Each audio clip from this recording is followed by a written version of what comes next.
अब तो विटनेस पर डिपेंड करता है। पुलिस का आईओ जो है, इन्वेस्टिगेशन अफसर जो है, उसकी बारीकी पर है, कितना अनुसंधान अच्छा तरीके से वो करते हैं। लेकिन मैं बताना चाहता हूँ, इसको छुपाने का चीज नहीं है। बार बार आप कह रहे हैं माधव को देखिए, मैं इस रूप में कहता हूँ कि ये बहुत बड़ा ऑनरेबल न्यायालय बना, चाहे वो सिविल कोर्ट लीजिए, अनुमंडल लीजिए, ऑनरेबल हाई कोर्ट लीजिए, सुप्रीम कोर्ट लीजिए। बहुत कॉमन चीज बता रहा हूँ। मैंने एक संविधान रूपी देव मंदिर बनाया, देवताओं के प्राण प्रतिष्ठा से पूर्व दानवों ने चुरा लिया। अब आईओ कौन हो गया है जिसको बढ़िया से लिखने नहीं आता है, आज भी डेट एक कचड़ा आ गया है। तो आपका संविधान है वैसा पैदा करा है, तो मैं क्या करूंगा बताइए। ये लोग लिखने नहीं आता है, बढ़िया से अनुसंधान नहीं करता है, वकील पैसा बचाता है। इन तमाम लोगों को ठिकाने लगा सकता है? जस्टिस का पावर तो वकील के पास भी लड़ाई में उसका यही न होता है कि वकील विवेचना करता है जी। लेकिन गंभीर जब तक अध्ययन नहीं रहेगा, अब तो बीएनएस हो गया, बीएनएसएस हो गया, अध्ययन नहीं। पहले आप मान लीजिए 302 था, अब वो 103 हो गया सेक्शन बीएनएस में। तो जब तक किस स्तर पर वकील अध्ययन करे, कितना अच्छा से आर्गुमेंट करे तथ्यों के साथ, उसके आधार पर। अब इस पर हम क्या ज्यादा आपको बोल सकते हैं, क्योंकि साक्ष्य तो पुलिस ही दे सकता है, वकील का काम है उसमें विवेचना करना। अरे आप बताइए कि जिस तरह से मुंगेर गोली कांड कराई एसपी, सरकार अगर सही रहता तो जेल भेजना चाहिए था। आप ये बताइए, मैं स्पष्ट रूप से कर रहा हूँ, को हिंदू एसपी थी तब ना, अगर कोई वहाँ मुस्लिम एसपी रहता तो कहते लोग कितना हवा मचाता, हाय तौबा हाय तौबा हाय तौबा। ये हुआ दुर्गा पूजा पर गोली चलवाया, बताइए। तो दुर्गा माँ के विसर्जन में उसमें अनुराग गुप्ता 17 साल के लड़का मारा गया था। मैं गया था, उसकी बहन से मिला था, वो पकड़ के हमको रोने लगी थी। तो मेरे अंदर भी संवेदना है ना। कौशलेंद्र जी, मानते आपकी सारी बातों को मैंने समझ लिया कि हो सकता है कि कोई ये बिक जाए, वो बिक जाए, कोई भी संभावनाएं व्यक्त। मैं ये नहीं कह रहा हूँ कि बिक जाएगा, बिक सकता है, संभावनाएं ऐसी कही जाती है। तो क्या जब ऐसा हो सकता है तो ये वीडियो यहाँ पर में जो सबसे बड़ा एविडेंस है, फायर एविडेंस है, तो क्या उस पर में पीड़ित परिवार आखिरी दम तक लड़ाई तो लड़ेगा ना? देखिए, मैं आपके बातों को स्पष्ट कर रहा हूँ। पहले था इंडियन एविडेंस एक्ट, अब उसको बदल के सरकार 1 जुलाई 23 से लागू कर दिया भारतीय साक्ष्य अधिनियम, बीएसए। तो इसमें थोड़ा जोड़ दिया गया है, एफएसएल की टीम है, पुलिस। बार बार मैं कह रहा हूँ, पुलिस अगर बढ़िया से काम करेगी और मुदाले को नहीं, ये तो पुलिस तो मुदाले से पैसा लेकर के भी केस को कमजोर कर सकती है। मैं खुल के बोल रहा हूँ, कहना चाह रहे हैं इन्वेस्टिगेशन एजेंसी जो है, मैं स्पष्ट रूप से आपके भाव को मैं समझ रहा हूँ, इन्वेस्टिगेशन एजेंसी जो है वो अगर करप्ट रहेगा तो सब बरी हो जाएगा। अगर ईमानदार से वो भी अगर सोचेगा थोड़ा सा भी कानून का हवाला, जब भी माधव कहे कि माधव का रूप में, कृष्ण का रूप में, तो कृष्ण का रूप में कौन हो सकता है? कृष्ण के समान कृष्ण तो कोई नहीं हो सकता है, लेकिन उनके पद चिन्हों पर चलेगा, उसके अंदर विरक्ति आएगा। तो विरक्ति अगर आएगा, यानी ईमानदारी से अगर काम करेगा आईओ, इन्वेस्टिगेशन अफसर जो है केस का, तो निश्चित है आजीवन कारावास हो जाएगा पत्रकार। तो यहाँ पे इन्वेस्टिगेशन एजेंसी यदि फेलियर होती है या घालमेल करती है या किसी तरह की इधर से उधर मामला करती है, तो पीड़ित परिवार का जो है अन्याय हो जाएगा। बिल्कुल, रोज हो रहा है, मर्डर करके, हत्या करके। आपको मैं बता रहा हूँ, ये क्या जांच एजेंसी है? मर्डर करने वाला गांव में खेती करा रहा है, जो गलत फंस गया सलाखों के अंदर है, जीवन मर्डर है। तो आपका यही कानून व्यवस्था है।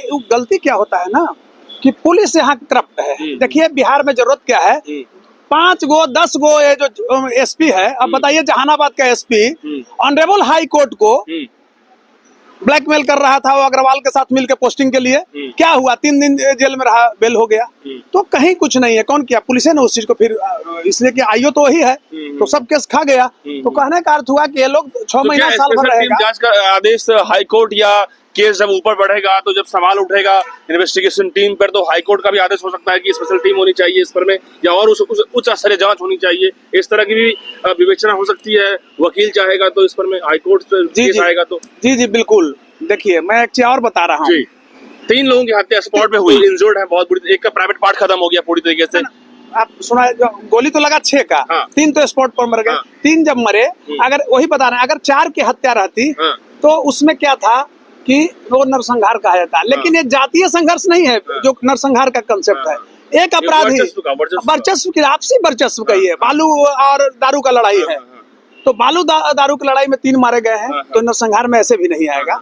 तो इस पर कड़ी से कड़ी अगर सजा दिलाना है तो मुद्दाई को अच्छा से इन्फॉर्मेंट जो केस का है उसको बढ़िया से काम करना पड़ेगा। लेकिन मैं एक चीज कह देता हूँ, विभिन्न स्तरों से मैंने जो अध्ययन किया इस केस का, एफआईआर देखने से अरे हम लोग का इतना ये हो गया है, केस देखते देखते देख लिया, आपको 2 मिनट में बताया था कि इसमें सारा आरोपी बच गया। लेकिन अब क्या है ना कि एफएसएल की टीम जब पहुंचती है, आईओ का बारीकी से अगर इसमें इन्वेस्टिगेशन होगा आईओ के द्वारा, और विटनेस जो और है अगर मैच्योर होकर परिपक्वता की तरह अगर गवाही देता है तो उसमें उसको हो जाएगा। मनोज यादव जो गोली चला रहा है, वो जो धोती पहने, उम्र कैद, आजीवन कारावास हो जाएगा, वो सलाखों के अंदर रहेगा। आजीवन कारावास ही नहीं, उसको हो सकता है उम्र कैद टिल डेथ, मृत्यु पर्यंत एकदम हो जाएगा। और यदि वीडियो में घालमेल हुआ जांच में, कुछ न घालमेल इसमें क्या होगा, मतलब वीडियो की जांच में आयोजन कहाँ से घालमेल करेगी? हम चाहते हैं कि कड़ी से कड़ी सजा उसको हो। यदि ऊपर से सरकारी तंत्र यदि से मिल जाए तो हाँ, तब तो कुछ भी हो सकता है। वही तो मैं कह रहा हूँ। आप ये समझिए ना, मैं बार बार आपको एक चीज बोला ना कि अदर स्टेट में आप जाइएगा, दिल्ली में, दिल्ली में कितना आईपीएस जल गया हुआ है। ये भ्रष्टाचार और गुंडा को पैदा करने वाला एएसपी होता है, डीएम होता है। आप देखिएगा, मैं खुलेआम बोल रहा हूँ कि शहर का डीएम, किसी भी जिला का बड़ा जिला जो है कैपिटल है, यहाँ का डीएम कमाता है 500 करोड़ रुपया। इसलिए कि पूरा विभाग है, वो निकल गया अगर लेके, जितना ठेकेदार काम कर रहा है तो 50 करोड़ 30 करोड़ 20 करोड़ वसूल लिया। ये सब ईमानदार होता है कहीं? लेकिन आप ये भी लोग कह सकता है कि एसपीडीएम पे आरोप लगा रहे हैं इतना बड़ा। नहीं, सब पर मैं नहीं ला रहा हूँ, कुछ ऐसे बार 2-4-5 को लूटेरा। आप नहीं जाना कि सेक्रेटरी बिहार सरकार में बैठा हुआ है, हर एक विभाग में लूट रहा है। कितना उस पर हत्या का भी आरोप लगा, कितना करोड़ों रुपया लूटा, अरबों रुपया, कुछ नहीं हुआ। तो ये अंधेरी नगरी है। जैसे डीएम आईएएस जो है, देखिए मैं बार बार कहता हूँ, संजीव हंस तो एक संजीव हंस था, वैसा वैसा कईया महाहंस बैठा हुआ है। आप एक चीज बताइए, संजीव हंस के खिलाफ पहला बार मैंने बोला था ना कि संजीव हंस आप दिल्ली एम्पोरियम में कब्जा किए हुए है, उद्योग भवन का जो है, और वहां जाकर रहता है, 3-3 4-4 को नौकर यहाँ से ले गया है, बार बार आवाज उठाया। देखिए फंस गया ईडी में, इसलिए कि बंटवारा का चीज था, सरकार को बंटवारा में अंश नहीं गया तो बलि का बकरा वो बन गया। अरे कितना लोग मतलब सड़ता ना, दुर्भाग्य है पत्रकार महोदय कि एक संजीव हंस नहीं, यह तो सिर्फ झांकी है, ऐसे दर्जनों इस सरकार में संजीव महाहंस, बड़े महाहंस बैठे हुए हैं। एक ठेकेदार को अरबों करोड़ों रुपया दे करके एक ऐसे ठेकेदार बढ़ जाता है जी, 5 वर्ष में 100 करोड़ के आदमी हो जा रहा है। देखिए कहीं भी जांच एजेंसी सही से काम नहीं कर रहा। और बिहार का दुर्भाग्य है कि बिहार एडमिनिस्ट्रेशन के दृष्टिकोण से, आज जुडिशियरी के दृष्टिकोण, दोनों से बहुत मजबूत राज था, लेकिन इधर मतलब आप देखिए नजर उठा करके तो एकदम पूरा सिस्टम करप्ट है। यहाँ तो सजा होता ही नहीं, इसलिए कि पुलिस सबको ये कर रहा है। इतना ही सब कमिश्नर रैंक का जो सेक्रेटरी बैठा हुआ है, प्रिंसिपल सेक्रेटरी, अब तो एसीएस का पद हो गया, समझ रहे हैं? तो इसलिए कि एसीएस अपर चीफ सेक्रेटरी, अब अपर मुख्य उसको बना दिया गया, एडिशनल चीफ सेक्रेटरी। ये लोग क्या कर रहा है, सब विभाग को लूट रहा है, वन विभाग को एकदम तार बेतार कर दिया है खाते खाते। तो क्या होगा? लेकिन कौशलन जी, इतनी सारी चीजों का मतलब कि पोल खोलने के लिए आप जैसे जाबाज वकील की भी जरूरत जरूरी है। देखिए बता रहे हैं, ये वकील का धर्म होता है, मैं इस चीज पर क्लियर आपको कर रहा हूँ। वकील का काम ये नहीं है कि सिर्फ मुकदमा लड़े और जीविकोपार्जन करें। भारतीय स्वतंत्रता आंदोलन को आप देख सकते हैं, आप पढ़े लिखे हैं, यहाँ तक पहुंचे हैं, तो उसमें देखिए कि जितना इस बिरादरी का यानी वकील बिरादरी का भूमिका था उतना किसी बिरादरी का है।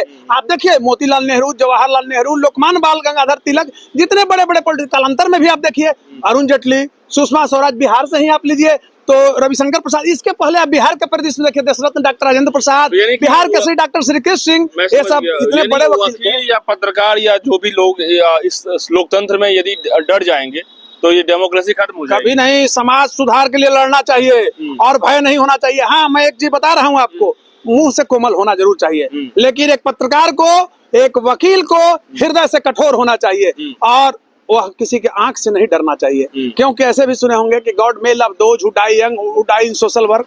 ईश्वर भी उन्हीं से प्यार करता है जो जवानी में मरते हैं, नहीं तो सामाजिक कार्य में मरते हैं। अरे ऐसे कुछ संपत्ति अर्जित कर करके और घर में सोइए, एक कोई पूछने वाला मिलता है? इतिहास उसी का होता है, determined majority makes a history. कृत संकल्प कम संख्या वाले लोग इतिहास का निर्माण करते हैं। गांधी ने जब आजादी की बात किया था तो लोग कहते थे गुलर के फूल की बात करता है। चाहे बड़े बड़े, आप बिहार के परिदृश्य में ही देखिए, जिस तरह से 90 का दौर चला और यहाँ जाति विशेष पर सेनाएं बनी थी, जाति विशेष को मारा जा रहा था, तो नाम नहीं लूंगा, कुछ खास जाति, उसके खिलाफ बगावत किया ना, और बिहार में एक परिवर्तन का धारा बहाया।